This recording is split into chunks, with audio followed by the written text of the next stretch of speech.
ರಾಮನಿಗೋಸ್ಕರ ಜೀವಮಾನ ಪರ್ಯಂತ ಕಾದಂತಹ Shabari ಕಾವ್ಯವಸ್ತುವಾಗಿದ್ದು doctor V Sitaramayya ಅವರಿಗೆ.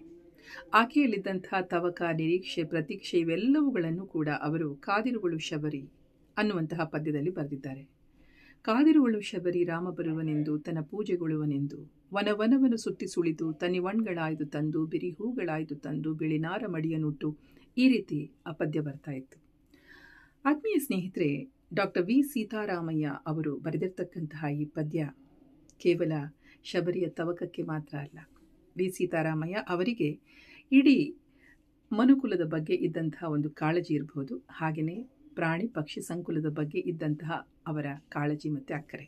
ಯಾಕೆ ಇದನ್ನು ಹೇಳ್ತಾ ಇದ್ದೇನೆ ಅಂತ ಹೇಳಿದ್ರೆ, ನಮ್ಮ ಡಾಕ್ಟರ್ ವಿ ಸೀತಾರಾಮಯ್ಯ ಅವರಿಗೆ ಒಂದು ಅಭ್ಯಾಸ ಇತ್ತು. ಪ್ರತಿ ದಿವಸ ಅವರು ಹೋಟೆಲಿಂದ 10 ಇಡ್ಲಿಯನ್ನು ತರ್ತಾ ಇದ್ರು. 1 ಇಡ್ಲಿಯನ್ನು ತಾವು ತಿಂದು ಇನ್ನು 9 ಇಡ್ಲಿಗಳನ್ನು ತಮ್ಮ ಸುತ್ತಮುತ್ತಲೂ ಇದ್ದಂತಹ ಪ್ರಾಣಿ ಪಕ್ಷಿಗಳಿಗೆ ತಿನ್ನೋದಕ್ಕೆ ಕೊಡ್ತಾ ಇದ್ರು.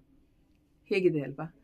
ಒಬ್ಬ ಕವಿ ಕೇವಲ ತನ್ನ ಪ್ರೀತಿಯನ್ನು ಕಾವ್ಯಕ್ಕೆ, ಸಾಹಿತ್ಯಕ್ಕೆ, ಮನುಜಕುಲಕ್ಕೆ ಮಾತ್ರ ಮೀಸಲಿಡದೆ ತನ್ನ ಸುತ್ತಮುತ್ತಲೂ ಇರತಕ್ಕಂತಹ ಪ್ರಾಣಿ ಪಕ್ಷಿ ಹಾಗೆಯೇ ಪ್ರಕೃತಿ ಚೆನ್ನಾಗಿರಬೇಕು ಅಂತ ಬಯಸುವುದು ಎಷ್ಟು ಉದಾತ್ತ ಮನೋಭಾವ ಅಲ್ವಾ?